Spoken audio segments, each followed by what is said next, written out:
Alhamdulillah, si tusimame kwa maneno ya ulama. Watu wanastarehe naye, akifa akaulizwa, ya Rasulullah, ni yupi mustarih na ni yupi mustarah? Ni yupi ambaye watu wanastarehe pale anapokufa? Akasema, wa amma al-abdu al-fajir fayastarihu minhu al-ibad wal-bilad wash-shajar wad-dawab. Mja muovu anapokufa wanastarehe unapo yeye, waja, wanyama, miti na viumbe mbalimbali wanastarehe na shari zao. Kwa hiyo adui kama huyu wa Uislamu na Waislamu, adui wa masahaba, adui wa Waislamu na Sunni kwa ujumla, anapokuwa ameondoka, Waislamu wana haki pia ya kutoa shukrani zao na kumhimidi Allah subhanahu wa ta'ala.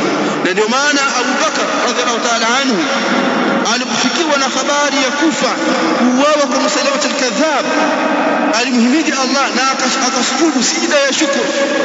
Lakini pia Ali bin Abi Talib alipomkuta Dhufadiya, yule bwana alikuwa anaziwa mkononi, amekufa katika wale waliouawa, wale makhawarij, sajada shukran lillahi, alifurahi na akasujudu kumshukuru Allah subhanahu wa ta'ala, kama ilivyo katika Musannaf ibn Abi Shayba.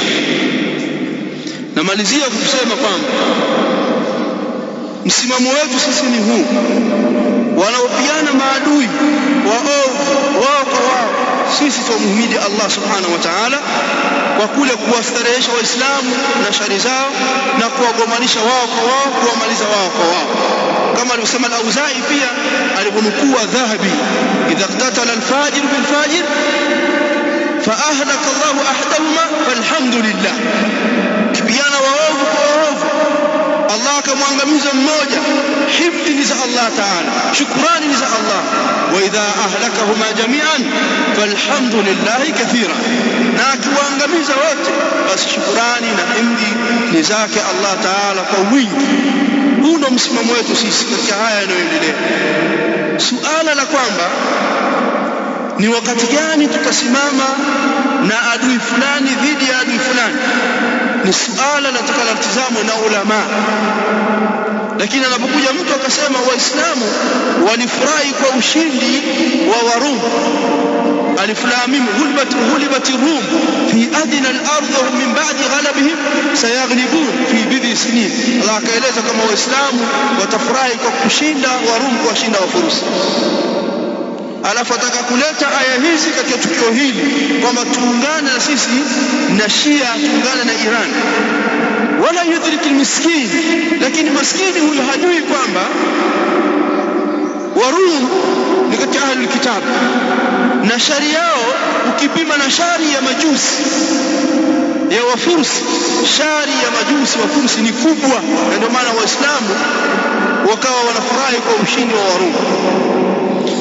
Sasa ukija ukipima shari za Shia Rafidha na shari za Mayahudi kama walivyoeleza maulama, utagundua kwamba shari za Mashia za Rafidha ni kubwa kuliko shari za Mayahudi.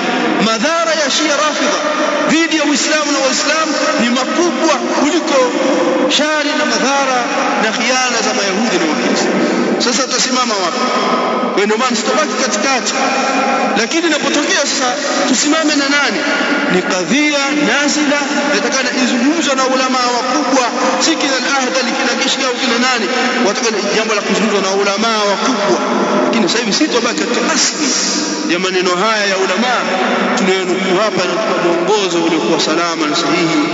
Allahu akbar, Allahu akbar, la ilaha illa Allah, wallahu akbar, wallahu akbar, lillahi alhamd.